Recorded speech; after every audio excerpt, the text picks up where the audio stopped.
Luke 17:20 to 21.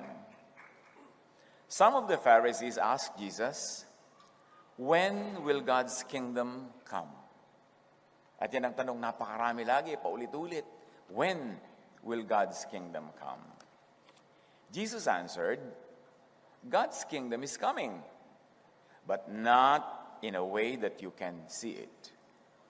People will not say, "Look, God's kingdom is here," or "There it is." No. God's kingdom is here with you. Within you, inside you. Si Jesus ay tinanong ng mga Pariseo kung kailan darating ang kaharian ng Diyos. Sumagot siya, walang makikitang palatandaan ng pagdating ng kaharian ng Diyos. At wala rin magsasabing, narito na o naroon, sapagkat ang kaharian ng Diyos ay nasa inyo. Nasa puso nyo, nasa kalooban nyo, nasa damdamin ninyo. The kingdom of God is in the mind and in the heart. Napakalinaw ng turo na yan ni Jesus kung bakit dapat malito pa ang iba. The Jews' understanding of the kingdom of God was obviously erroneous. That they thought that the kingdom of God was outside a person. It is a place or a building or some other. Paano kung yung misunderstanding ng mga Jews about the kingdom of God, ganon din ang misunderstanding of its opposite, the opposite of the kingdom of God, hell. Yung, where is that other hell? Tulad ng itatanong, where is that kingdom of God? Kasi magkabaligtad yan, dapat pareho mag-a-apply, both sides of the equation. Our dear God, we thank you for the privilege of knowledge, of knowing, of searching, of enlightenment. We ask you now, paliwanagan niyo po kami ang aming isip, palayain niyo ang aming isip sa kadiliman, at nang sa gayon, mamuhay kami sa gitna ng iyong liwanag, ng iyong pag-ibig, ng iyong grasya. Kayo po ang mangusap, kayo po ang magturo sa aming lahat. We seek you, Father, in the name of your Son, Jesus, our Lord, our Savior, and friend. Aside from that widely believed hell somewhere down there, the other, less noticed hell could be in you, in me, in us. Tulad ng kingdom of God that is in us, in me, in people who believe. So that other hell, aside from that one that is widely believed to be down there somewhere, could be in your heart and mind. Sayang ang lahat ng relihiyon, sayang ang lahat ng pagsisimba, pag-awit, pagbibigay ng mga tithes, offering, pagsasakripisyo, pagtatrabaho, pagmiminister, kung sa kabila ng haba ng mga panahon ng pagrarelihiyon, ang laman pa rin ng isip at puso ay hell pala, hindi kingdom of God. Na sa kabila ng pagrarelihiyon ay puro takot pa rin, puro galit, puro pagmamataas, puro nervyos, puro pangamba, puro guilt. Ba't ka pa nagrelihiyon? Sayang naman. Napagod ka lang, ang ending din pala, lagi ka ring takot. Lagi ka ring ninenervyos, wala kang kapayapaan. So ang laman ng puso at isip ay hell? Dapat hindi ganun. Dapat lubos tayong makinabang sa ginawa ng Panginoong Hesus sa pagmamahal, sakripisyo, at pagsagip sa atin mula sa hell na yan. Pero nakakalungkot isipin na sa kabila ng napakaraming religious work and religious activity, hell pa rin ang laman ng puso at isip ng maraming tao. Hindi pa rin pinamumugaran ng paghahari ng Diyos. Hell that is in your thought and emotion. Napakarami simba na masimba, pero nervyos pa rin lagi ang laman ng isip. Natatakot. Nakikita ang dyablo sa bawat na lamang patak ng tubig sa gripo. Sa bawat dilim may nakikita ng mga impacto. Walang laman kundi matakot, mag-guilty, araw-araw, guilty. Kaya maraming religious persons are actually depressed. And many, even religious leaders, always seek professional help from psychiatrists. Hindi nakakatulong yung relihiyon. Hanggat hindi namumugad ang Espiritu ng Diyos sa puso at isip, hanggat hindi nagiging kaharian ng Diyos ang puso at isip, at hanggang hindi tayo pinaghaharian ng pag-ibig at kapayapaan at kapahingahan, baliwala ang lahat. Ang isip, ang damdamin ang dapat unang-unang pamugaran ng kapayapaan at kapahingahan. Job 19:1-2. Then Job replied, "How long will you torment me and crush me with words?" Yan ang sabi niya sa kanyang mga kaibigan, na matapos siyang kunwari ay damayan, ay pinagsisisi siya. Siguro nagkaganyan ka, Job, nagkaganyan-ganyan ang buhay mo kasi may kasalanan ka. Tinorture siya.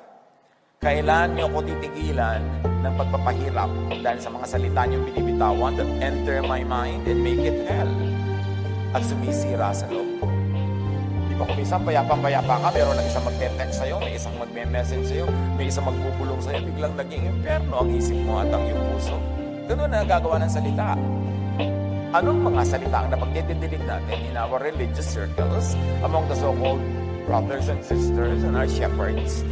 Pag nagsasalita ba sila ay kapayapaan at katahimikan ang pumapasok sa ating puso o yung kabaligtaran? Proverbs 18:14, the human spirit can endure in physical sickness, but a crushed spirit, a crushed thought and emotion, who can bear? Kaya nating lampasan ang anumang hirap ng katawan, pero paano yung hirap ng loob? At ano bang napapala natin sa current religion? Hirap ng loob o mahina ng loob? Ang matatag na kalooban ay mabuti sa tao, ngunit kung mahina ang loob, ano ang mangyayari rito? Proverbs 28:17. Anyone tormented by the guilt of murder, guilt, a mental issue, will seek refuge in the grave or will want to die and may even commit suicide. At alam natin marami yan sa suicide. Nagiging halos pandemic na nga ang suicide ngayon. Dahil sa guilt, dahil sa takot, dahil sa gulo ng isip. Kaya napakahalaga ang pinag-uusapan natin ngayon. It is of utmost importance to keep the mind from guilt, from becoming hell. Si Jesus dumating para alisin ang guilt, para lalo kang pagtitingin. Pero madalas ang religion, pinapagtiliti ka talaga. Baliktad. Nababaliwala ang sakripisyo ni Jesus. And this is now a major concern, mental health. Kaya kahit sa mga beauty contest lagi ng mental health at advocacy, yun man ay sincere o sabi ng scriptwriter nila, pero pinag-uusapan. Kasi napakalaking pandemic ngayon, mental health. Will live depression. Jesus sets free from that hell in the mind, that hell in the heart. Jesus takes hell out of people's minds and brings in the kingdom of God. Sabi nila, the world is divided between black and white. Hindi yan totoo. Between the rich and the poor, hindi yan laging totoo. Between males and females, hindi rin yan laging totoo. The truth is, the world is divided between those that have hell in their minds or those that have the kingdom of God in their minds. Yun ang talagang division. Ang humanidad ay nahahati lang sa dalawa, yung pinaghahalian ng kapayapaan ng Diyos. Jesus, o yung naghahali ay takot, guilt, negative feelings. Hindi kasi invisible. Parang yung sinabi rin ni Jesus, hindi mag-visible ang kingdom of God para itinatanong nyo, nasa at kailan darating. Yun ding pinaghaharian ka ng hell in your heart and mind, hindi rin visible. Kaya mas dangerous. What if religion brings hell into your mind? What if religion condemns and consigns people to that hell in the mind? Paano kung ang relihiyon ay nagpapahina at sumisira ng loob at nananakot? Yan ba ay isang uri ng relihiyon na matapat sa misyon ni Jesus na hanguin ang mga tao sa pagdurusa, hanguin ang mga tao sa takot, sa fear, sa nervyos, bigyan ng kapayapaan at katahimikan? Suriin ang religion. Ano man, maging ang atin, suriin kung anong bunga nito sa inyong isip at sa inyong damdamin. Doon mo lang malalaman kung talagang sa Diyos at kay Jesus. Sabi ni Jesus, you will know them by their fruits. Ano ang bunga sa inyo ng inyong religious life? Suriin din natin ang mga nangyayari sa paligid natin, yung mga ibaang religious beliefs, mga kamag-anak natin, kaibigan, ano ang bunga sa kanila? Talaga ba nung naging active sila sa kanilang church, naging maibigin, payapa, tahimik, o naging judgmental? Naging pala pintas, naging pala usig ng kapwa, na yung nananahik na kapwa, uusigin, babatuhin. Alam mo na, kung ang religion na yan ay Pharisees o Jesusness. Kung tutuusin, if we're going to oversimplify religious practice, again, pwede siguro natin sabihin that all religions could be classified only under Pharisees or under Jesusness.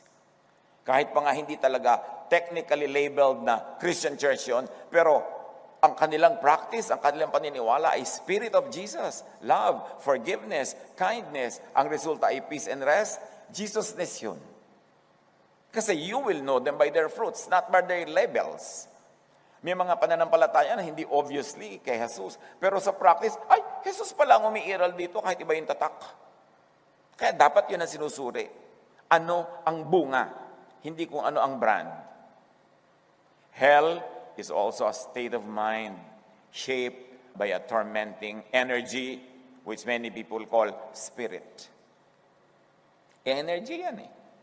Sinasabi ng cognitive science, just like how lifting weights strengthens your biceps, mindful meditation bulks up your brain, in particular the parts dedicated to dealing with negative emotions. You have the power to build a better, therefore more peaceful, heaven-like brain. All it takes is peace. That is thought. That's a mental state and dedication. Dapat i-career ang mindful meditation. At yung meditation na hindi lang dahil nakaupo ka sa lotus position at may hawak kang puting bulaklak, hindi lang yon. Ang lahat ng inilalaman mo sa iyong isip, meditation yan. So anong inilalaman mo sa isip? Takot, pananakot. Yan ang mangyayari sa iyong buhay. Kasi yan ang laman ng iyong meditation. Sinabi ng cognitive science, kung ano ang pinapractice mong laging isipin, yun ang magiging reality mo. Mamumuhay ka under that kind of philosophy or thought or faith. Your brain has the ability to learn and grow as you age. Hindi totoong tumatanda na hindi na natututo. Tumitigil na lang kasi mag-isip. Yung huwag na natin palitan to, nakatandaan na natin ito, dito na tayo mamamatay. Hindi totoo yun. Napatunayan ng siyensya na ang isip habang buhay ka ay patuloy na lumalago. Kung palalaguin mo sa pag-iisip, mindful thinking. Pinipili mo kung anong iisipin at pinipili mo kung hindi, alin ang hindi mo papayagang pumasok sa iyong tenga. Your brain has the ability to learn and grow as you age. A process called brain plasticity. But for it to do so, you have to train it on a regular basis. Anong laman lagi? Regular basis, manonood ka ng walang mga kapararakang entertainment. So yung brain mo, liliit. Mamaya pa, nasan yung brain ko? Ay, munggo ako. Ito pala yung brain ko, munggo na. Kasi kung ano-ano kabalbalan ng laging laman ng isip, pinapanood, pinapakinggan. Anong klase mga text ang iyong laging ine-entertain? Yung nagpapalit ng utak mo, dapat i-block yan. Yung walang ginawa ko, hindi pa nervousin ka, takutin ka, lalo pa sabihin, may pera ka ba? Ay, nakakatakot, di ba? So, kailangan medyo i-block. What if religion discourages progressive thinking? And usually it does. Yung bawal mag-isip, bawal magtanong. Pag may tanong ka, rebellion na agad, demonic ka na. Dapat di ka nagtatanong, di ka nag-iisip, dapat robot ka, didiktahan ka. Di ba? Most religions are like that. Ang gusto ng mga religious leader ay total control of the people. Paano lalaki ang mind mo pag ganun? What if religion trains the brain to always be judgmental of self? Yung ang laging laman ng utak, lagi siyang inadequate. Makasalanan ako, masama ako, kulang ako. Yung lagi ang opening number ng prayer, makasalanan po kami, marumay po kami po ay mga karumal-dumal. Laging ganon, di siyempre, magiging ganun ka nga dahil yun ang laman ng utak mo. Ba't hindi ka mag-celebrate ng salamat, Panginoon, dahil inaalis mo aming kasalanan, inuhugasan mo kami, pinapatawad mo kami, minamahal mo kami. Yung sa simula pa lang, condemnation na agad. And most religious events begin with that. Nakapokus lagi sa kasalanan. Kasalanang hinugasan at inalis na ni Jesus. Pero madalas sa salita lang yan, pero in actual practice, usigan pa rin ang usigan, batuhan ang batuhan. Minamalaki yun. What if religion trains the brain to be guilty? To always be guilty. To always be afraid of punishment, of being found out. In this case, religion mismo brings hell into the hearts and minds of followers. Dahil ang hell ay napakalaking negosyo.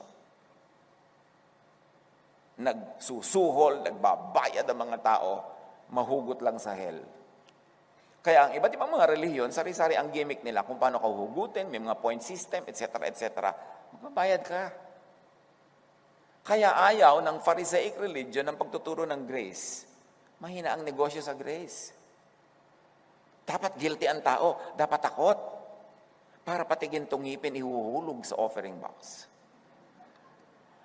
Dapat naman conscious na tayo kung inuuto na tayo. Ang laking pang-uto yung end times, mga we live in the last days, hulog nyo ng mga relo nyo, diba? Mga kwintas nyo, lahat-lahat ipapatunaw natin. Mamaya suot ng pastor's wife. Ang tagal-tagal na naman ng mga ganyang bulahan. Dapat naman magising tayo sa ganyan. Laging ipapanakot pag tinatamad ang mga tao na umattend. Mag-end times na. Kailangan abutan ka sa loob ng church natin. Hindi ba talaga pwedeng abutan ng end times sa beach? Magagalit ba ang Diyos na inabutan ka nagsisiesta? Dapat talaga pagod na pagod ka sa paglilingkod. Tuwan-tuwa ang Diyos sa ganun. Hindi ba ang Diyos magulang? Tayo ang mga human parents, though we are lacking in a lot of righteousness, pero tuwan-tuwa rin tayo, mga anak natin ay natutulog, nagpapahinga, ayaw mo halos gisingin para kang pusang naglalakad dahil yung anak mo tulog.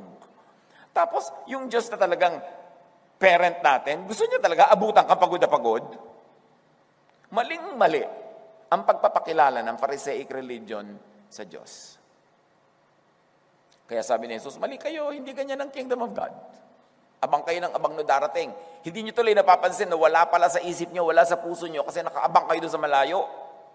Nililibang kayo sa pag-aabang sa malayo para hindi nyo mapansing wala pala sa puso nyo ang kingdom of God. What if religion makes the heart and mind of the believer a living hell? Matthew 23:15. Woe to you, sabi ni Jesus, teachers of the law and Pharisees, you hypocrites! You travel over land and sea to win a single convert. And when you have succeeded, you make them twice as much a child of hell as you are. Kita niyo yung mga pangungusap na yun ni Jesus? Ngunit kapag inyong nahikayat na, ginagawa niyo silang mas sahol pa kaysa sa inyo. Kung papaano kayo anak ng impyerno, dinodoble nyo pang maging mga anak ng impyerno ang mga dadapuan ninyo at nako-convert nyo. Sabi yan ni Jesus sa mga Pharisees. At hindi malayong sabihin niya yun ngayon man, kung harap-harapan kang kakausapin ni Jesus. Mag-isip, manuri. Malat na nga tayo, katuturo against Pharisees. Kasi, dalawa lang ang dibisyon ng tunay na church or churches. Yung under Pharisees or under Jesusness. Ano man ang label niyan, ano mang system ng pagbabautize niyan, ano mang kanta kinakanta dyan, ano mang tugtog. Ang itatanong mo lang ito, ano ba ang naghahari talaga dito sa ating kapatiran, sa kapatiran nyo, sa church na yan? Jesusness ba o Pharisees? Doon magkakaalaman. How does Pharisaic religiosity turn their converts and followers into children of hell twice over? Sabi kasi ni Jesus, woe to you! Kawawa kayo! Kasi ang madapuan nyo, ginagawa nyo anak ng impyerno. Can you imagine Jesus telling that to religious leaders? The religious leaders of Israel. Dapat nating alam ang mechanism, ang mechanics, ang methods ng Pharisees. Yung Pharisees, yung ang laging pinapairal law, kaya lagi kang nade-judge. Lagi na lamang may mga animosity, lagi na lamang may sisihan, laging may batuhan.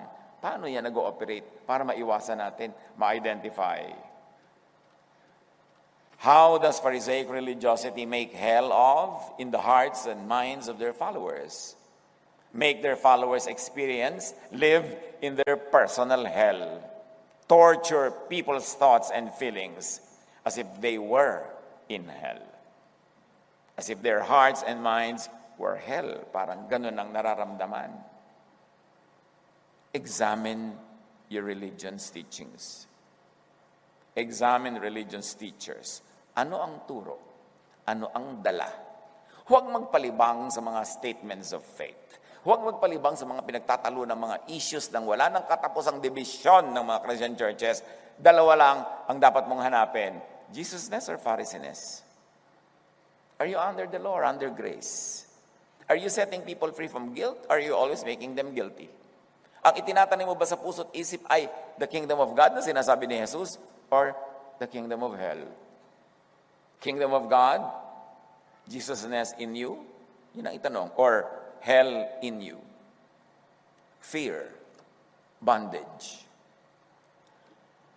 May mga tao na pag sumali sa kanilang isang specific sekta, na masyado silang pinapahiwalay sa mga kamag-anak, mga kaibigan, etc., etc.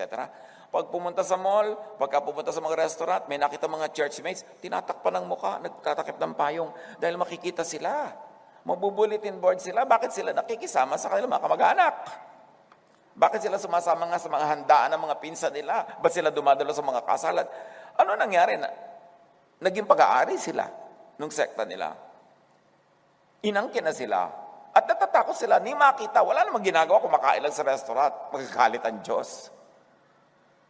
How Pharisaic religiosity tortures people's thoughts and feelings? The Pharisees make and force people to live under the law. That's one. Yan ang lagi nyo hanapin. Are you making us live under the law? Unang-una, the law was given to the Jewish people. Nung pinalaya sila sa Ehipto, inipon sa tabi ng Mount Sinai, sinabi, kayo, mga Israelite, pinalaya ko kayo sa Egypt, ha? Yan ang ginawa ko para sa inyo. Eto ngayon ang gagawin nyo para sa akin. Eto mga laws, susundin nyo. Nandun ka ba? Lumabas ka ba sa Egypt? Kasama ka ba sa Exodus? Jew ka ba? Jew ba ang lola mo? Hindi. Di sa kanila binigay yun, di naman sa'yo. Ba't ka ngayon nakikisaling pusa? Merong mga laws, ang Jewish religion that apply to us up to now. Those are the laws that pass the Jesus filter. Jesus canceled the law. Jesus destroyed the law. The New Testament tells you that. Pero hindi lahat. Kasi meron siyang finulfill, meron siyang nire-interpret, at mahalaga, may mga teaching, ang Jewish law na papasa sa Jesusness kasi loving. Alam ba, yung mga law nila, huwag mong tatanggalin yung muhon, yung marka sa lupa ng kapitbahay mo, tapos palalakihin mo yung lote mo, kakainin mo yung lote niya. Hanggang ngayon, applicable yon kasi loving yon. So lahat ng loving features of the law, tuloy. Pero yung unloving, ito makasalanan, batuhan ng batuhan, hindi na yun ini-implement ni Jesus. So dapat sinusuri natin lahat yan. O bawal kainin itong ganito. Sabi ni Jesus, all foods are clean. It will not make your spirit dirty, but it could clinically probably harm your body, but it will not harm your spirit. Tapos ngayon, puro pagkain ang pinag-uusapan. Yung mga, hindi tayo pwedeng gumalaw kasi sabat ngayon.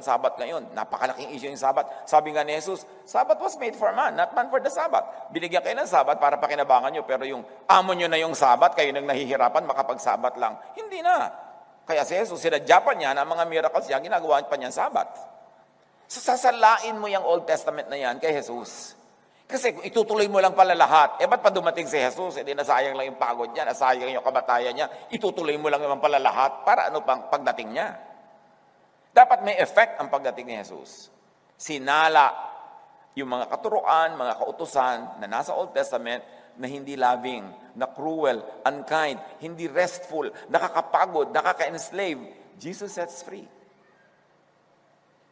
Kaya dapat naiintindihan ng tao yun. Pero marami ngayon, habang nagre-religion, lalong hindi naging free. Kinain na ng religion ang buong maghapon mo, mula umaga hanggang gabi. Para bang wala ka nang pwedeng gawing paglilingkod sa Diyos kung hindi ka nasa loob ng building ng simbahan na yun. So napaka-enslaving. Napakahirap. Ba't kailangan mahirapan? Natutuwa ba Diyos na hirapan ka? Talaga kailangan mo umatin ng worship 1, worship 2 sa umaga, tapos may worship 2 sa tanghali, 3 sa tanghali, at meron pa sa gabi, at may midweek pa. Obserbahan ang lahat ng uma-attend dyan kung talagang bumait. Kadalasan nga, lalo pa nagiging self-righteous, pipintasan yung ibang hindi uma-attend.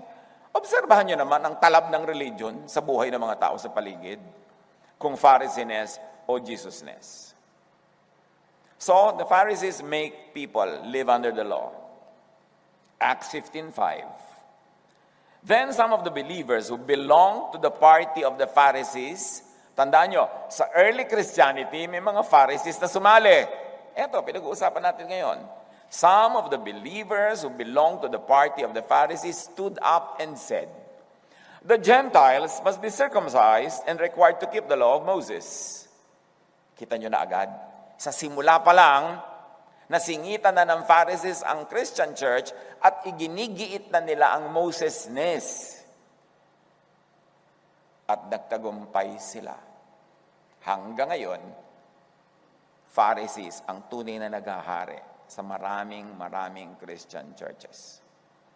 Hindi grace ang umiiral, kundi law. Hindi rest, kundi pagod. Hindi peace, kundi guilt. Nagtagumpay sila. Kaya kailangan nating suriin ngayon para hindi ka sumali. O kaya, para maibunyag yan, para malaman ng mga tao. Sabi nila, ay yung mga Gentile, hindi naman under the law, pero kailangan ilagay natin under the law. Pag naging Christian sila, kailangan pasunurin sa mga law of Moses. Si Jesus nga namatay para palayain yung mga tao, yung mga Jews particularly, from their law. Tapos yung mga Gentile na hindi man lang kasali sa law, isasali mo pa. Ida-damage mo pa sila sa law na binaliwala na nga ni Jesus para magpalaya, para magpatawad, at para magbigay ng kapayapaan. The Pharisees make and force people to obey all the law all the time. Kaya mo yun, which no one could successfully do. Pag ikaw namuhay under the law, kakambal na nun, you will live under guilt. Because you cannot obey all the law all the time. So guilt ang kakambal niyan. Galatians 3:10, for the scripture says, whoever does not always obey everything that is written in the book of the law is under God's curse. Can you imagine what happens when you place yourself under the law? You place yourself under curse. Because when you are not able to obey everything all the time, you are under curse according to the Jewish scriptures. Ba't ka sasali sa usapan na yon? Nalugi ka. Ba't ka sasali at makikisali sa ganung usapan na alam mong hindi mo ipapasa? Lagi kang failure. Lagi kang mababato. Lagi kang guilty. Jesus came to destroy the law, to set people free. At napurga na tayo sa dami ng verses na ganyan na na-share dito. People under Pharisaic religiosity are set to become grand, chronic failures.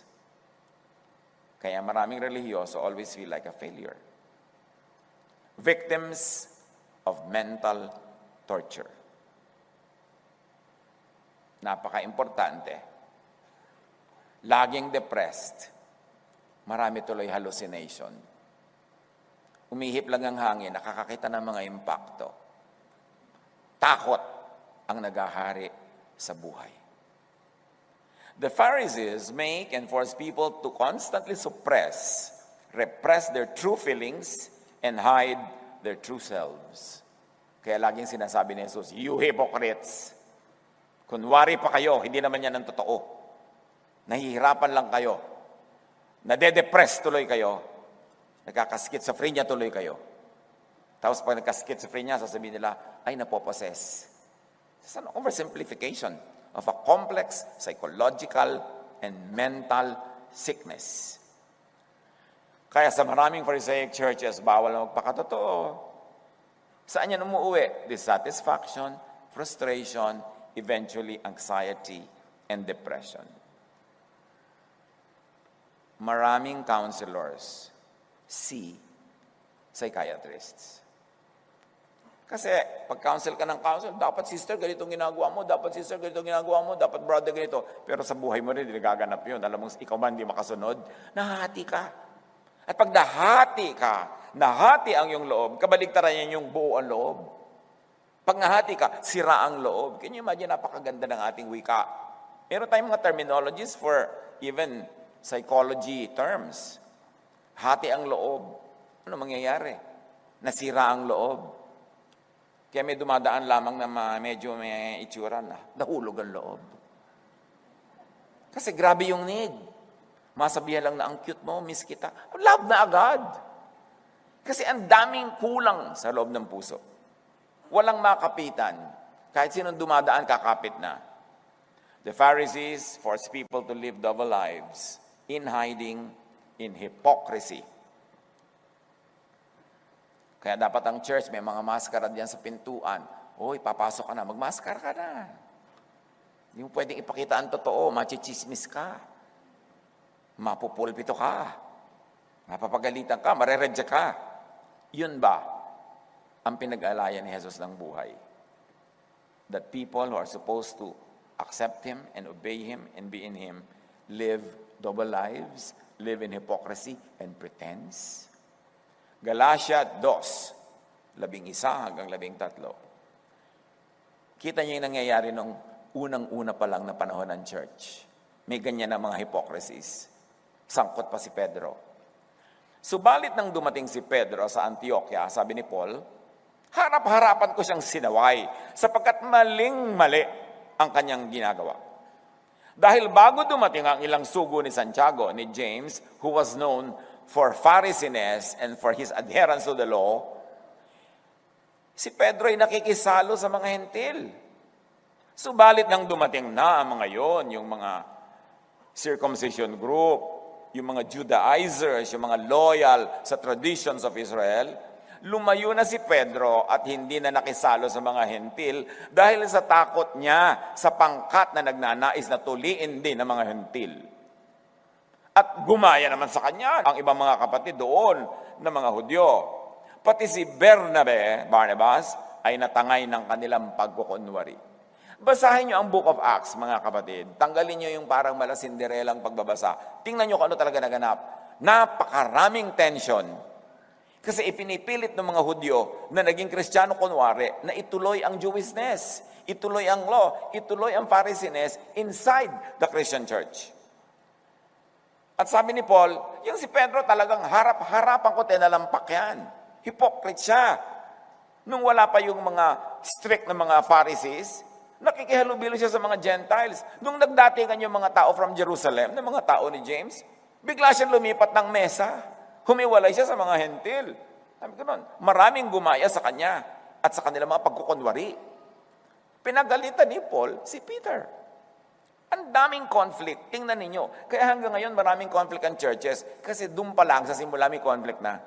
At ang conflict na pinakamalaki ay yun. Tayo ba'y under the law or not? Under Pharisees ba tayo o under Jesusness? Hihiwalay ba talaga tayo sa mga Gentiles o tasama tayo? Magse-separate ba tayo o makikijoin sa mga kapwa-believer? Issue na yun pa. Hanggang ngayon, issue yan. Maaga pa, conflict na. Ano mga conflict noon? James, Peter, and the Judaizers and the circumcision group, all in the book of Acts versus Paul. Law versus grace. Justice versus love. Pharisees versus Jesusness. Yung mga nagpipilit ngayon, na sinasabi nila, but God is God of justice. Ang ibig sabihin nila lahat ng may kasalanan, batuhin, parusahan. Yun ang ibig sabihin nila. Pero si Jesus, at kahit sa Old Testament, pag binabanggit ang justice, ang talagang content nun ay justice for the poor, justice for those who are nalulugi, natatalo sa mga kaso nila sa mga korte kasi mahirap sila, kasi mahina sila. Yun ang laging sinasabi ni Jesus na justice. Bigyan ng katarungan ng mga api at mga mahihina. Hindi yung parusahan lahat ang may kasalanan. Never na ginamit ni Jesus yung word na justice to apply to parusahan ang mga nagkakamali at nagkakasala. Ang kanyang justice ay huwag pagkaitan ng katarungan ang mga maliliit na tao at mahihirap sa ating mga hukuman. Dapat unawain natin yan. Meron kasi nang gagalaiti, God is God of justice. Therefore, batuhin ang mga may kasalanan, parusahan sila. Hindi yun ang konteksto ni Jesus. Mag-aral-aral kahit konti. Kasi nandiyan naman ang linaw-linaw. Katulad ng babaeng balo sa kwento ni Jesus, na matatalo siya sa kaso kasi balo siya, mahina siya, mayaman ang kanyang kalaban, hindi niya tinigilan na kakukulit yung judge. At sabi nung judge, mabigyan na nga ng katarungan itong babaeng ito para tingilan ako. Yun ang katarungan na tinutukoy ni Jesus. Huwag apihin ang mga mahihirap, lalong-lalo sa pagdaan sa hustisya, sa mga hukuman. Hindi batuhin lang may kasalanan, parusahan. No, Pharisees ang may gusto ng parusa sa makasalanan. Inako ni Jesus ang parusa. Agree? Agree na ba kayo dyan?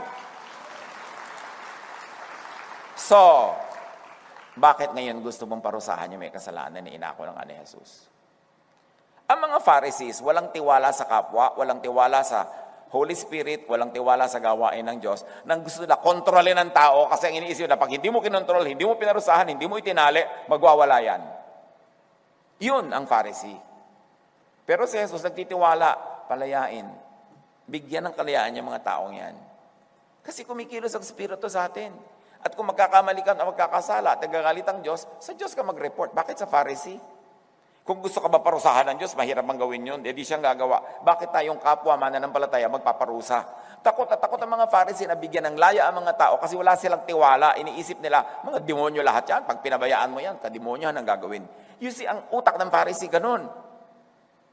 Pero ang utak ng kay Jesus, God is gracious, God is kind, give people space, forgive them pag nagkamali. Sabi nga ni isa, ilang beses ko mong papatawaran, 7 ba? Anong 7? 70 times 7. Meaning, wag mong tumigil magpatawad. Pero ang Pharisee, justice! Parusahan! Batuhin! Dapat tayong manuri. Tama na yung mga panlilinlang ng mga Pharisees na nagkukunwaring maka-Jesus. So maaga pa, conflict na talaga. James, Peter, Judaizers, law versus grace, justice versus love, Pharisees versus Jesusness. Hanggang ngayon, yan pa ang tunay na issue. The Pharisees make and force people to be conflicted. Yung iba yung sinasabi ng bibig mo, ito, Sunday school teacher ka, turo ka siyempre ng turo ng tama according to the book. Pero alam mo, sa buhay mo, di ba rin nagagawa? Kaya mamaya, nagtitirintas ka na habang nakatingin ka sa mga lumilipad na gamo-gamo. Dahil mababaliw ka pag iba yung sinasabi mo, tapos iba yung buhay mo. Nakahati ka. Magkakatagyawat ka, malalaglagan yung mga ngipin, papangit ka. Kasi hati ang loob. Pharisees force people to be conflicted, to live in guilt and fear of being shamed, of being punished. Pag takot na takot ka sa mga kapatid mo sa church na baka ka ipahiya, baka ka hiyain, baka ka palayasin, anong church ang kinakabilangan mo? Church ba yan ni Jesus? John 9:18-22. Dahil merong mga magulang na natatakot na mapagalitan ng Pharisee, kahit na napaghibalaan ni Jesus yung anak nila, nung tinatanong ng mga Pharisees, ayaw nila magsalita. Ganito ang sinabi ng kanyang mga magulang dahil sa kanilang takot sa mga pinuno ng mga Hudyo, sapagkat pinagkaisahan na ng mga Hudyo na ang sino mang magpahayag na si Jesus ang Kristo ay ititiwalag sa sinagoga. Noon pa man, tiwalagan blues na. Takot na takot ang mga tao ba tiwalag? Alam mo niyo po, tito, sabi ng mga Facebook, itiwalag po ako kasi, di pasalamat ka, tiniwalag ka, nakalaya ka dyan sa sobrang daming trabaho, sa sobrang daming umuusig. Kumanta kang, I'm free. Pag tiniwalag ka, takot na takot ka ba titiwalag? Ano bang mawawala sa'yo kung tiniwalag ka? Mawawala ba ang Diyos? The kingdom nga is in your heart and in your mind. Di kahit sa kanando, nando ng Diyos. Bakit ka takot na takot itiwalag ng mga Pharisees? Hayaan mo silang maubusan ng worker, maubusan ng member, kung ang hilig nila magtiwalag. Instrumentalist po ako sa church, wala po akong hanap buhay, pinapatugtog ako mula umaga hanggang gabi, ilang araw-araw, pero wala naman po akong love gift. Mga inaamag na tinapay lang po yung mga gift sa amin. Pagka nag-gig po kami, tumugtog kami sa iba para kumita naman, hindi kami papatugtogin ng ilang linggo. Ay, hindi pa salamat ka. Hindi ka papatugtogin, hindi napahinga ka. Anong nawala sa'yo? Ano yun? Bakit bihag ng mga Pharisees ang utak ng mga tao? Takot na maitiwalag, takot na madismiss, takot na madisiplina. Ikaw nga itong napahinga, sila nga nawalan ng worker. Baligtad. Gumising ka, maruha. Tama na yung pakikipaglaro sa mga Pharisees na yan, na nagsasamantala. The Pharisees force people to self-condemn, to self-flagellate, to to isolate themselves from everyone else they love. Alam niyo, isang mark ng Pharisee ay church, oras na nag-member ka sa kanila, hihiwalay ka na sa lahat ng kamag-anak mo, kaibigan mo, lahat. Aangkinin ka na nila. Hindi ka na maka-attend sa wedding ng iyong pinsan na lumaki kayong magkaibigan, magkapalagayang loob, dahil lang iba yung religion niya. Hindi ka na makasama sa libig ng lola mo kahit yun ang nagpalaki sa'yo. Dahil ayaw ng Pharisees na umattend ka doon sa religious service ng libing ng lola mo. Malalaman nyo agad pag Pharisaic, hinihiwalay kayo. Gusto ka solohin. Pero eto ngayon, ano bang effect sa'yo ng pagsasolo nila sa'yo? Talaga bang bumait ka? Talaga bang naging mas banal ka? Naging mas katulad ni Jesus? O naging twice as much a child of hell? Mag-isip. Acts 10:38, si Pedro kay Cornelius. He said to them, "You are well aware that it is against our law for a Jew to associate with or visit a Gentile." This is separatism. Alam naman ninyo na bawal sa isang Hudyo ang makihalubilo o dumalaw sa isang hindi Hudyo. Subalit, ipinakita sa akin ng Diyos na hindi ko dapat ituring na marumi at hindi karapat dapat pakitunguhan ang sino man. Na-realize ni Pedro. Ang tanong ngayon, Hudyo ka ba? Para humiwalay ka sa iba kung Christian ka na. Bakit ihiwalay? Yung mga Hudyo nga, sinabihan na ni Pedro, tayo mga Hudyo na may tradisyon na huwag makihalubilo, na-realize ko na walang ganun, dapat makihalubilo tayo. Tapos ikaw na hindi Hudyo, masahol ka pa sa Hudyo sa paghiwalay. Dahil sa Pharisees. Dahil under the Pharisees. Kailangang ibunyag ang mga kagilagilala sa kasinungalingan ng mga relihiyon na nagkukunwaring maka-Jesus, pero ang totoo, maka-Pharisee. The Pharisees make and force people to live under constant control, regulation, and judgment. Ang daming bawal. Yung kapatid, pumikit ka lang, repeat after me, magpe-pray ka at makakalaya ka sa Panginoon. Bibigyan ka niya ng kapayapaan, ng buhay na walang hanggan, ikaw'y magiging masaya, tahimik. O, ginawa mo naman, pagdilat mo, huli ka, topo-topo, eto na ang mga rules ng church na ito. Pahabain mo yung buhok na, o kaya paiksiin mo yan. Palitan mo ang iyong damit, huwag ka magkukulay ng iyong buhok, bla bla bla bla bla bla. Teka, akala ko balalaya ako, ano nangyari? Kunwari lang yun, press release. Gumising tayo. The Pharisees force people to live under constant control, to live a life of sacrifice. Yung bang sobrang magsakripisyo, ginlamorize sobrang pagsasakripisyo, self-denial and suffering, misinterpreting and misapplying Jesus' carry your cross and follow me. Ang cross na ipinapabuhat ni Jesus ay hindi cross ng Pharisees, kundi cross ng Jesusness.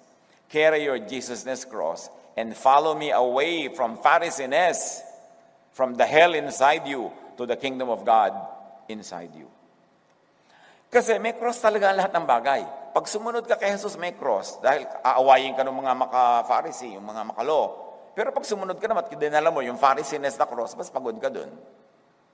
Yun ang ibig sabihin, Jesus, carry your cross. May price to pay sa pagsunod sa akin. May mga hindi makakaintindi sa'yo, may mga magre-reject sa'yo. Carry that cross. Pero hindi cross na magdusa ka, magtiis ka, ilagay mo lahat ang pera mo sa hulugan, sa kahod, huwag ka na kumain ng masarap, ibigay mo lahat dito, Hindi yun ang cross na ipinapadala ni Jesus. Yun ang cross na binuhat ni Jesus para iligtas tayo sa pagbubuhat nun. Iniligtas ka na ni Jesus para buhatin yun, ipapabuhat na naman sa'yo ng mga Pharisees. Ang tunay na kalaban ni Jesus ay the Pharisees who ignore the death and the resurrection of Jesus and continue to insist on the law which Jesus died for to set us free. Dapat intindihin. The Pharisees force people to become self-righteous, judgmental, unkind, and cruel. All you have to do is open your eyes and you will know that more than 90% of the time, that's true. When people become very religious, that's what happens. Pinipintasan ng lahat, wala nang magaling kundi sila na lang ang tama. Matthew 23:15, sabi ni Jesus, "Woe to you, teachers of the law and Pharisees, you hypocrites! You travel over land and sea to win a single convert." At inuulit lang natin ito. And when you have succeeded to make them twice as much a child of hell as you are. Masaklap ang bunga ng napapasama sa Pharisaic religion. Now, hell is also a state of mind shaped by a tormenting energy, or spirit, as people call them.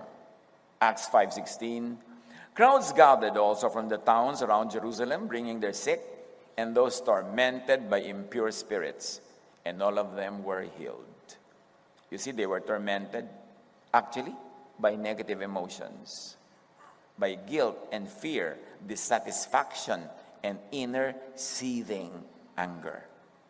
Suffering people were mentally and emotionally healed by Jesus' grace.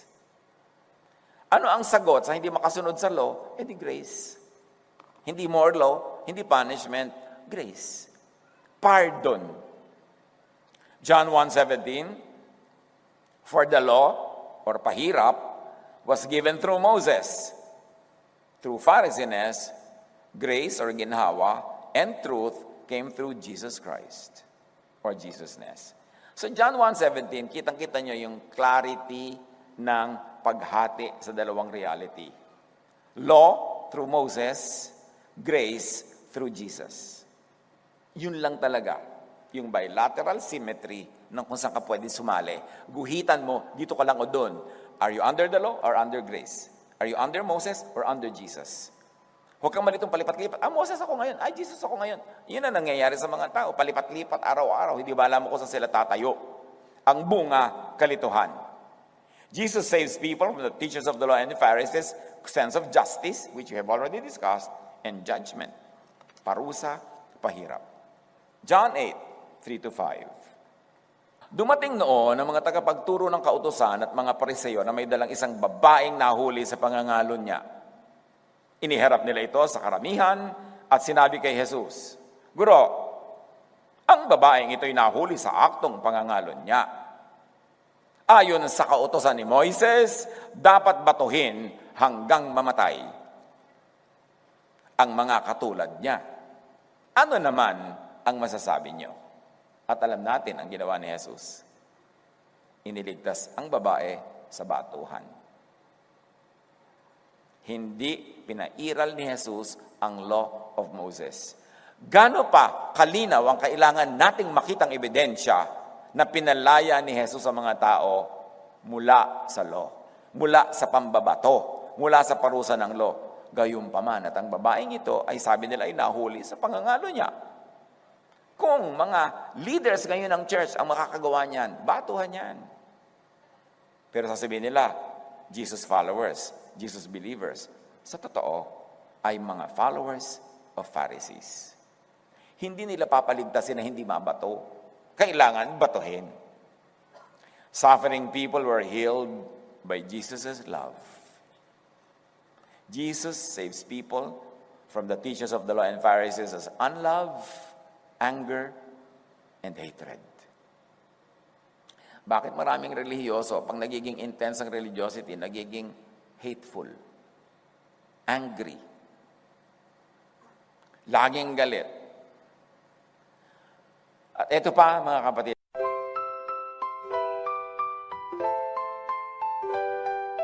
Lakefront breeze whispers your name. City lights dancing in neon flame.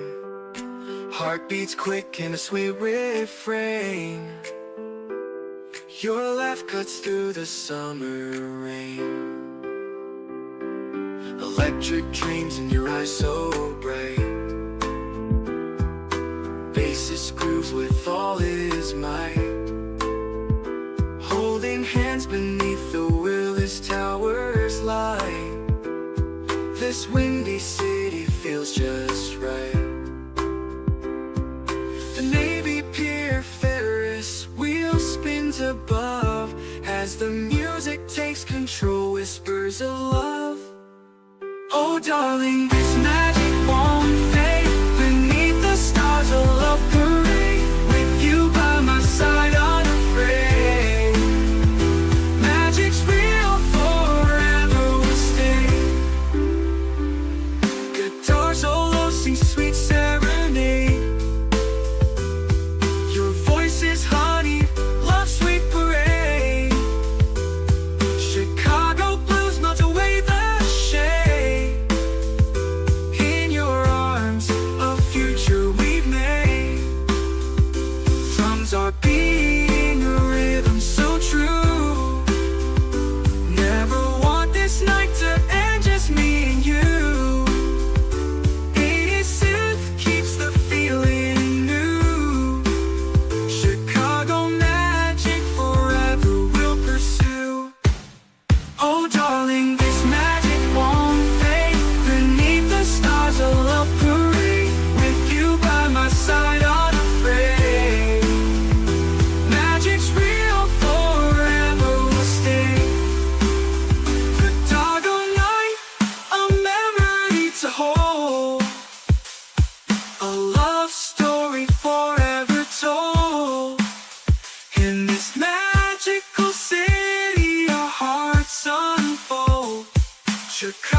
makikita nyo kung sino ang Pharisee at ano ang Pharisees. Tuwang-tuwa sila pagka mayroong mga taong sa iniisip nila yung makasalanan, tapos nagkasakit. O nasagasaan ng pison. Nadaganan ng puno ng papaya. O kaya ay nasunugan ng bahay, nalugi sa negosyo. Tuwang-tuwa sila. Observe. Ayan, hindi kasi nag-church. Buti nga. Diba?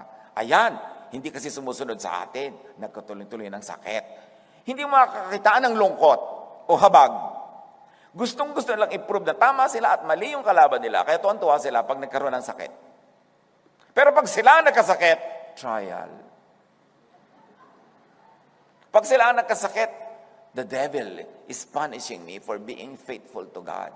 Pero pag iba, ayan, God ang gumawa sa kanila. Mag-isip-isip dahil andyan lahat ng examples. Luke 11:42, woe to you Pharisees because you neglect justice, and this is justice for the innocent, and the love of God. Suffering people were healed by Jesus' comfort. Doon mo malalaman, ang napapala mo ba'y comfort o hindi? Matthew 11:28, sinabi na niya dito ang kanyang main mission statement. Lumapit kayo sa akin, kayong lahat na nahihirapan at lubhang nabibigatan ng inyong pasanin, at kayo'y bibigyan ko ng kapahingahan. Kapahingahan ito from religion, from Pharisaic religion. Jesus saves people from the teachers of the law and the Pharisees' heavy burdens at mga pahirap. Malalaman nyo kung Pharisaic, hirap na hirap ka na. Wala pa ring tigil. Luke 11:46, sinagot naman siya ni Jesus, mga dalubhasa sa kutusan, pinagpapasa ninyo ng mabibigat na dalahin ng mga tao, ngunit ni daliri ay ayaw nyo igalaw upang matulungan sila. Puro kayo pahirap. Puro kayo pasakit sa mga tao. Hirap na hirap na hirap na. Hindi pa kayo tumitigil ng koleksyon. Pigang-piga na ang mga tao. Inaagaw na sa kakainin nila, sa pampagamot sa magulang, sa pampalibing sa namatay. Hihingan nyo pa ng hihingan. Wala nang pahinga. Tapos ang napapalalang naman sa inyo, panguusig. Pagtitiwalag. Anong napapala? Suffering people were healed by Jesus' forgiveness. Yun lang naman talaga ang nagpapagaling patawad, hindi paniningil. Ang walang maibayad, ang talagang pwede mo lang ibigay dyan ay patawad. Kaya patawad po. Yung walang maibayad sa'yo, kulang ang pera sa tindahan. Meron po bang tawad?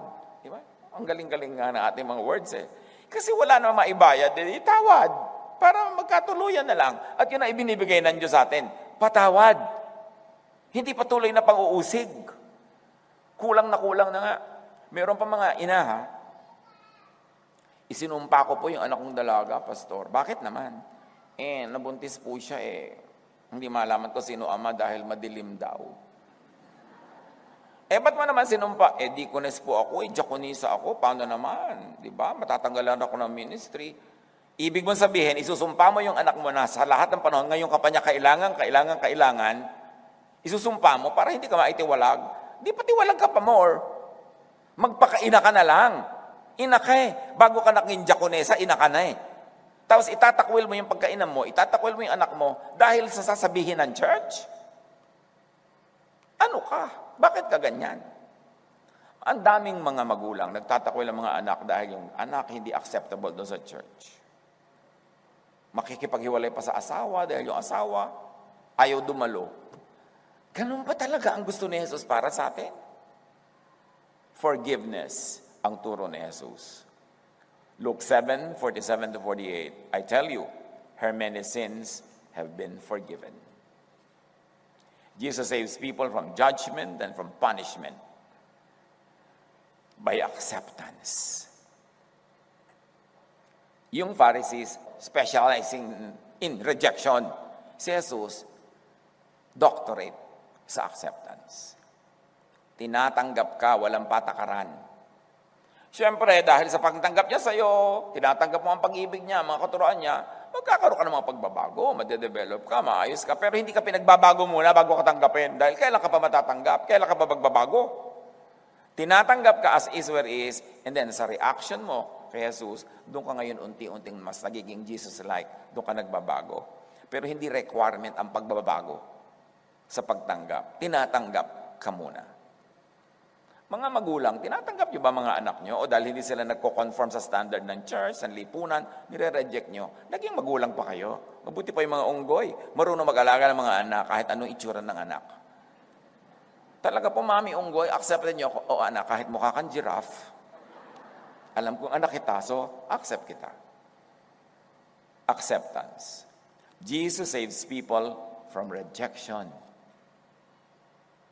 Dahil ang reseta ni Jesus sa ganyan, inclusion, belongingness, not exclusion. Luke 5:30, sinabi nila sa mga alagad ni Jesus, yung mga mahilig man reject na Pharisees, bakit kayo kumakain at umiinom na kasalo ang mga maniningil ng buwis at mga makasalanan? So kita nyo, pati sila, nga alagad ni Jesus, tinatanong nila, ba't kayo nakikisalamuha sa mga makasalanan?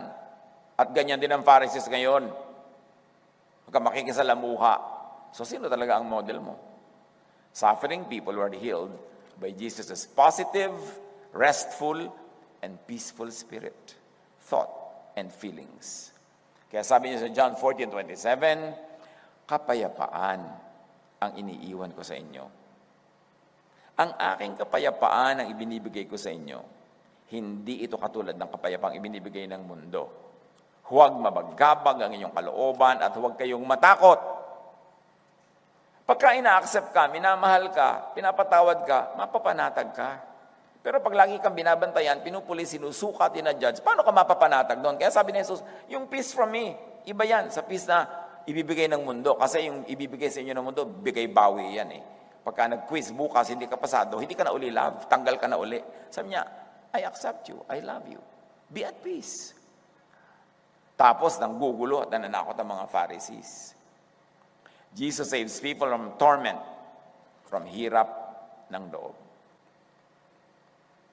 After this, Jesus traveled about from one town and village to another, proclaiming the good news of the kingdom of God. At ano yung good news? Gospel kasi means good news eh.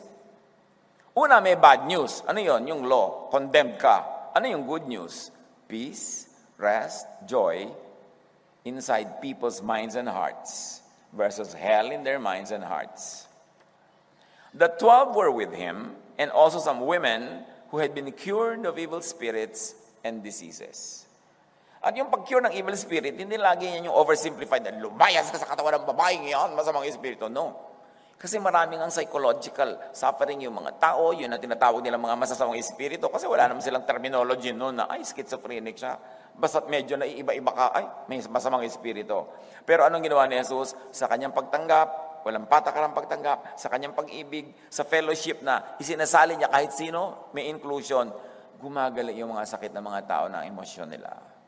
Nare-restore sila because of love, because of acceptance, not by rejection, and not by pagpipilit na pasunurin sila sa hindi nila masunod. A tormenting thought or energy could also be perceived as a demon. The ancients automatically called any suffering of unknown cause as of demons. Siyempre, yun ang language sila nung panahon na yun eh. Neuroscience tells us, enough stress and trauma can damage memory systems. Even a few days of sleep deprivation fog the mind, while sensory deprivation can lead to hallucinations and other symptoms of psychosis. Ayan daw, kahit ilang araw lang nakulang ka sa tulog, pwede ka na magkaroon ng psychosis, kaka-hallucination ka na. Paano yung mga Pharisaic na ang hilig-hilig nila ng overnight vigils, prolonged fasting? Mga kapatid, hindi tayo kakain ngayon ng 40 days sa pagsunod kay Jesus. O di nakakakita na ng dyablo sa kutsarita. Kulang sa tulog. Puro fasting. Kulang sa vitamina. Kaya sari-sari ang hallucination. Alam niyo, mas mahilig sa mga ganyan, yung fast and fast. Hindi naman masama mag-fast, ha? Pero yung OA, yung Pharisaic, yung lagi na lamang na walang ginawa kundi magdasal maghapon. Paulit-ulit mo, Panginoon, Panginoon, aba namin, Panginoon, oh Father. Wala ka naman bago sasabihin. Kanina pa yung paulit-ulit, isang oras na. Wala namang nararating tong kadadasal natin na to. Paulit-ulit lang lahat. Diba? Yan yung mga lagi nakakakita ng sari-sari. Yung pagka naglalakad ka, sister, may nakakubabo na 3 diablo sa iyong likod. Sabi mo, kaya nga po, sister, bumaba na kayo para 2 na lang matira. Laging may diablo, laging nagpapalayas sa mga diablo. Alam niyo mga mahilig magpalayas ng diablo, may nakikitang diablo, because it empowers them. Ego trip yan. Ay, eto na si Sisa, nakakita ng diablo, magpakabait na tayo, baka makakita sa atin. Nagkakaroon ka ng importanteng role, pag nakakakita ka, nagpapalayas ka, kaya iba kahit na lang wala naman, merong nakikita. Ang dami-daming kabalbalan. Humiliation adds powerfully to the sense of being out of control. Ang puyat, ang gutom, ang nahihirapan, natotorture ng guilt and fear, ay maraming nakikita at naririnig. Obserbahan nyo kung sino yung laging may nakikita. Tingnan nyo yung buong karakter niya. Usually, marites din. Yung maraming may nakitang diablo, yan, mahilig. Alam mo, naku naman sister, bakit ka titirhan ng Espiritu Santo? Super marites ka dyan, tapos magpapalayas ka ng mga demonyo. Bakit hindi mo subukan palayasin ang sarili mo? Tapos people suffer much pahirap and humiliation from Pharisees.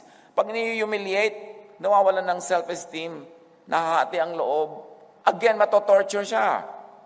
Tuloy, maraming demons na nakikita. Mas damage ng Pharisees, mas maraming spirits and demons sa mundo nila.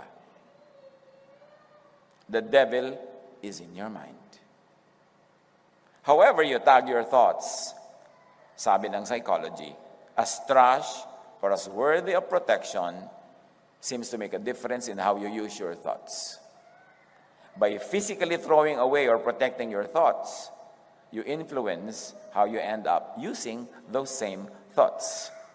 Tapos Pharisees teach people to demonize and trust their own thoughts, their dreams, their aspirations. Di ba minamasama pag may mataas kang pangarap, pagka gusto mo umasenso, guminawa, minamasama.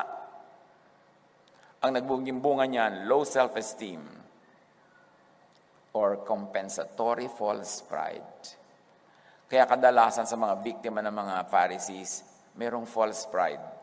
Naghahanap ng laging maipagkakapuri, kaya tayo lang ang tama, ay, hallelujah, tayo lang ang tama. Gusto yung ganun. Tayo lang ang papakasalan ng Diyos, hallelujah, yung iba hindi, audience lang. Gustong-gusto nilang sila lang ang bida. Alam na alam mo na may damage. Yung psyche, yung pag-iisip. Nagiging self-righteous at the expense of others. Kasi ang mga Pharisees, hindi sapat na tama sila, dapat din mali ang lahat. Hindi masaya sila na sila ay kinakasihan ng Diyos. Dapat yung iba hindi kinakasihan. Matthew 23:13, woe to you, teachers of the law and Pharisees, you hypocrites! Hinahadlangan ninyo ang mga tao upang hindi sila makapasok sa kaharian ng langit. Hindi nagtagli si Jesus, pumili lang ako ng second part, Tagalog Bible lang. Hinahadlangan ninyo ang mga tao upang hindi sila makapasok sa kaharian ng langit, or para hindi makapasok sa isip at puso nila ang kingdom of God. Hinahadlangan nyo. Nakita nyo lahat ang sinasabi ni Jesus sa mga Pharisees? May nagsasabi po, di po ba loving si Jesus, so i-love din natin ang Pharisees? Magbasa ka ng Matthew para malaman mo kung paano tinrato ni Jesus yung mga Pharisees na yan. Alam ka naman, sinisira nila yung mga tao, tapos ilalab-lab pa sila, baby, Pharisee, halika, cute, Pharisee. Alam nga naman ganon. Sinisira nga nila yung mga tao, kaya sila pinapagalitan. Yung iba naman, nagbabait-baitan, di po ba dapat babait tayo sa Pharisees? I-love din natin sila. Tingnan mo kung paano tinrato ni Jesus. Pwede mo bang i-love yung rapist ng anak mo na nire-rape? Baby, rapist, halika dito. Siyempre, kailangan i-protect mo yung mga sinisira nila. Sabi ni Jesus, hindi na nga kayo pumapasok, hinahadlangan pa ninyo ang mga nais pumasok. Pharisees and their followers never experienced heaven or God's kingdom within. Hindi nila tunay na nararanasan ang grace and love of God, kaya hindi rin nila na ipaparanas sa iba. You cannot give what you do not have. Ang teachers of the law and Pharisees ay judgmental kasi experientially ay under judgment pa rin sila. Sila ay rejecting kasi experientially they still feel rejected. Harsh sila because they are under harshness. Unloving because they are feeling unloved. Puro law sila because actually they are under the law. Hindi nagpapasaya kasi hindi rin masaya. Matthew to 35, Jesus to the Pharisees. Sabi, si Jesus naman to ha, kayong lahi ng mga ulupong, papaano kayo na masasama ay makapagsasalita ng mabubuting bagay, sapagkat sa kasaganaan ng puso ay nagsasalita ang bibig. Kita nyo, tatawagin ni Jesus ng mga ulupong kayo, di ba? Mga ahas kayo.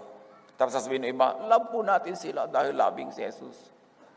Ano ang mapapala sa Pharisees? Bakit magpapasakop? Bakit magsisiksik? Bakit magtsatsaga? If you really want a new idea to come into your mind, you need to deliberately force yourself to stop thinking about the old one. Tapos pigil ng conservative Pharisees ang pag-grow ng isip ng tao. Alam niyo po ba yung conservatism na tuwan-tuwa, conservative ako. Ibig sabihin nun, ayoko na lumago. Ayoko na magbago ng isip. Wala nang papalitan. Naka-conserve na yung brain ko. Nilagyan na yun ng formalin. Na-embalsa mo na ang utak ko.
Wala nang iibahin. Yun ang ibig sabihin ng conservatism.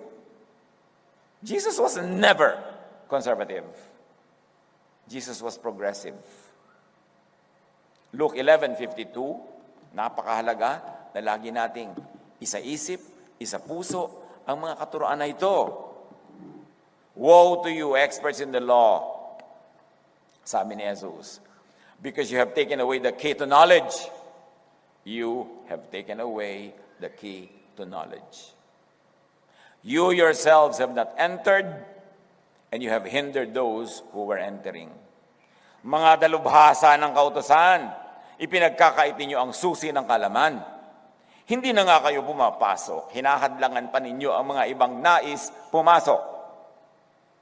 Pharisees thrives in ignorance, in intellectual conservatism.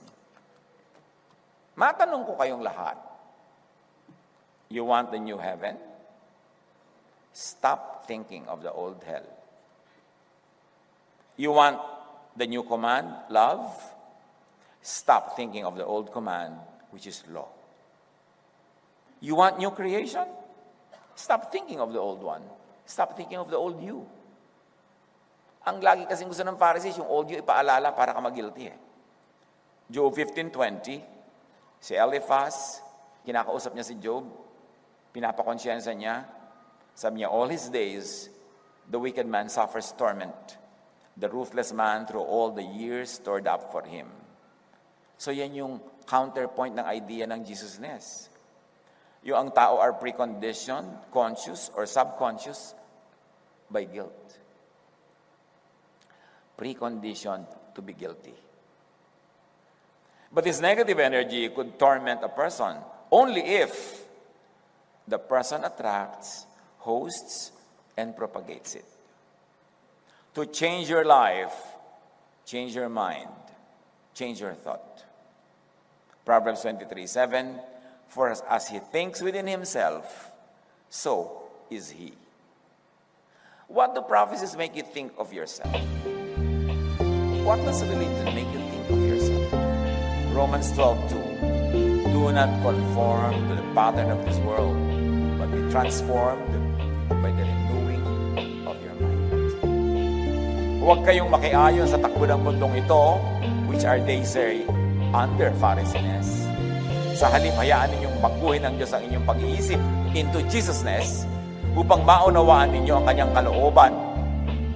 Love, yan ang kalooban niya para sa inyo. Grace, freedom from the law, rest, peace for you, for people.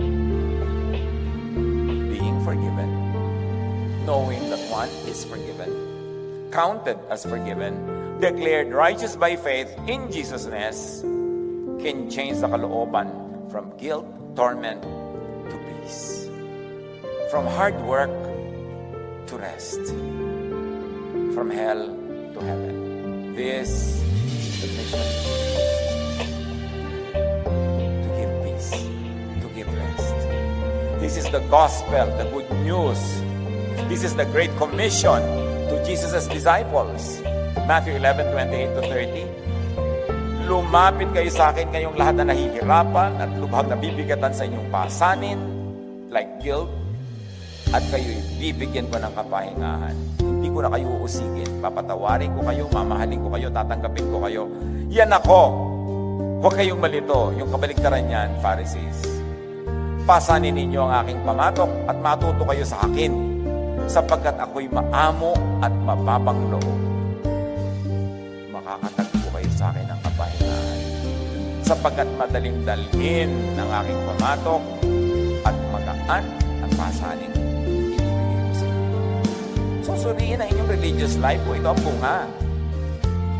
By their fruits, they will be known. Pero pag lagi pa rin mabigat ang pasanin, baka naman binabaliwala yung sabi ni Jesus at ginawa ni Jesus. Matthew 28:18-20. Much misunderstood ito, yung Great Commission. Sinabi sa kanila ni Jesus, ibinigay na sa akin ang lahat ng kapangyarihan sa langit at lupa, all authority to forgive sins. Kaya't humayo kayo, gawin ninyong alagad ko, hindi alagad ni Moses, hindi alagad ng mga teachers of the law and Pharisees o nino man. Gawin nyo ang mga taong alagad ko. Yung mga missionary, nagpupunta kung saan-saan, magbimisyon sila, ano ang ginagawa nila sa mga tao? Nagiging alagad ba ni Jesus o alagad ng Pharisees? Ano ang bunga nila pag dumapo sila? Kaya sabi ni Jesus, pabiyahe-biyahe pa kayo, tumatawid pa kayo ng mga dagat, you only make the people twice as much a son of hell as you are. Kasi ang mission nyo, kunwari kayo, sumusunod sa Great Commission, pero hindi naman akong dala nyo, kundi si Moses.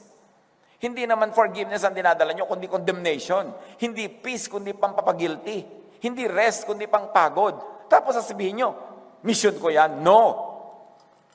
Ang mga tao sa lahat ng mga bansa, sabi ni Jesus, turuan nyo silang sumunod sa lahat ng mga iniutos ko sa inyo.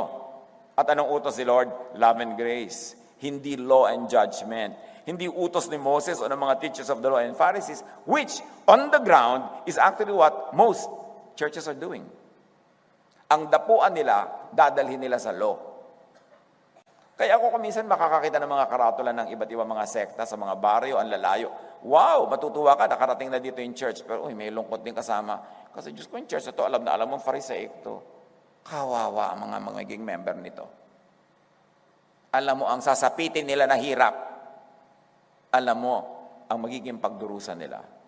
Sabi ni Jesus, tandaan ninyo, ako'y laging kasama ninyo, nakamatiyag, hanggang sa katapusan ng panahon. Panahon ng ano? Hindi katapusan ng mundo yon. Katapusan ng panahon ng law. Katapusan ng panahon ng temple.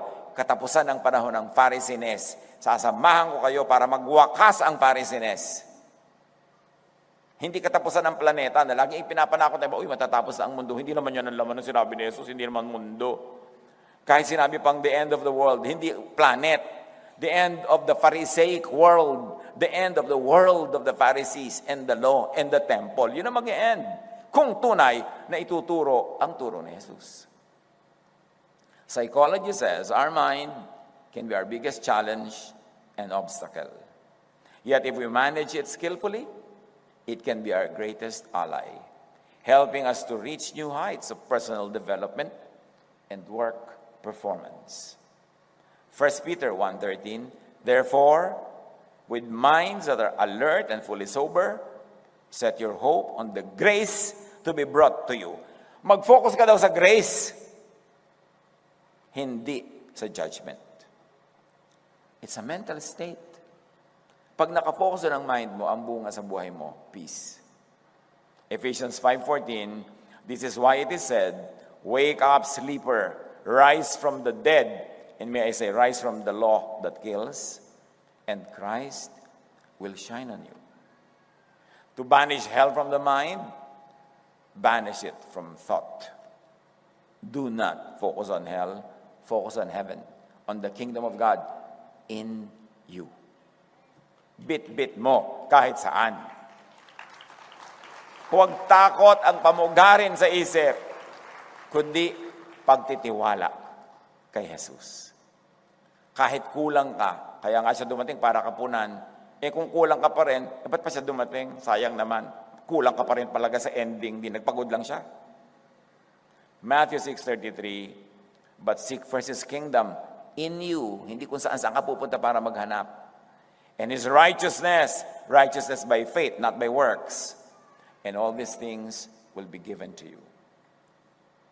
Philippians 3:14, one thing I do, forgetting what is behind, and may I say, the law and its sins, and straining toward what is ahead, full grace. To have the kingdom of God or heaven within, think about it. Focus on it. Receive it and live it. Live like you are a citizen of heaven because you are. Philippians 4:8, whatever is true, noble, right, pure, lovely, whatever is admirable, if anything is excellent or praiseworthy, think about such things. Yan ang ilaman sa isip. Romans 8:6, the mind governed by the flesh or by the law and the Pharisees, I suggest, is death. But the mind governed by the Spirit, by grace and love, is life and peace. In all this, anong dapat tandaan? Gospel means good news. The good news is that Jesus came to bring the kingdom of God, heaven, peace, rest, and joy to your heart and mind. To effect this, Jesus, by grace and love, had set you free from the hell inside you, from sin, judgment, punishment that haunts, guilt, and fear, from carrying the heavy burdens of law-based religiosity. To share with the world this heaven, this kingdom in the heart and mind, Jesus commissioned His disciples, His followers, to teach the world what He taught them and gave them. And what did Jesus teach? What did Jesus give? Freedom from the law. Freedom from sin. Hindi ibig sabihin magiging sinless ka by the measurement of the law. Ibig sabihin lang, you have been freed from the punishment of it. Freedom from guilt and fear, from the heavy burdens of Pharisaic religiosity, which translates into what we have been saying all along, rest, peace, joy. Dapat yan ang bunga ng inyong pagrelihiyon. Receive this good news. Fully, not partially. Law ngayon, grace bukas, kalahating law, kalahating grace is a one whole nonsense. It will never work. Kailangan mo lang talagang hatiin at piliin mo kung sa katatayo, sa kamaniniwala at sa kamabubuhay. Fully, not partially. Share this with others. The good news, the free gift of grace and love. And needless to say, do not do a Pharisee. Do not be a Pharisee. Do not be an agent and promoter of Pharisiness. Resist. Reject Pharisiness. Kailangan manindigan na yung mga tunay na naniniwala kay Jesus. Kung na tayong magbaang-maangan, manahimik, pinapabayaan mo lang yung mga Pharisees na maghari, panahon na para manindigan. They are Jesus' main detractors and arch-enemies. Napakaraming sinabi ni Jesus against the Pharisees. Mas marami kaysa against the devil. Magbilang kayo kung ibig nyo. Luke 11:23, pakinggan ang sabi ni Jesus. At ito ay patama, lalo sa mga Pharisees. Anyone who isn't with me opposes me. And anyone who isn't working with me is actually working against me. Ang hindi ko kakampi ay kalaban ko. At ang hindi ko kasamang nag-iipon ay nagkakalat. know, identify Pharisainess. Get out of Pharisainess and Pharisaic religion. In effect, get hell out of your mind. Jesus died for it, to give you the kingdom of God, peace. Do a Jesus. Teach people how to be free from the law, from sin, from guilt and fear, from the heavy burdens of Pharisaic religiosity. Teach, lead people to rest, to peace, and to joy. Where is that other hell? In your mind and heart. Itaboy. Instead, bring the kingdom of God into your mind, into other people's minds. Be an agent, a promoter of grace and love, of freedom, of rest and peace, and Jesusness. This is Jesus' Great Commission. Salamat, Panginoon, sa inyong ginawa, sa inyong sakripisyo. Salamat po dahil gano'n na lang ang pag-ibig ng Ama sa amin na ibinigay niya kayo, Jesus, para kami palayain. Imulat niyo kami na pahalagahan ito at huwag na kaming magbulag-bulagan sa ginagawa ng mga Pharisees na pagbaligtad sa katuruan ni Jesus. Matuto na kami kumibo sa ginagawa ng mga Pharisees sa pag-abuso sa mga taong malinis ang intensyon na sumunod kay Jesus. Yun pala, Pharisees lamang ang nasusundan. Give us that discerning spirit. And give us that love of Jesus that we can love others, accept others as Jesus accepts us. Pagbulay-bulayan sumandali. Manahimik tayo, pag-isipan, kung ano mga dapat natin gawin in response to the freedom, the love and grace that Jesus gives us, being counter-attacked by Pharisainess. Be with God in silent reflection.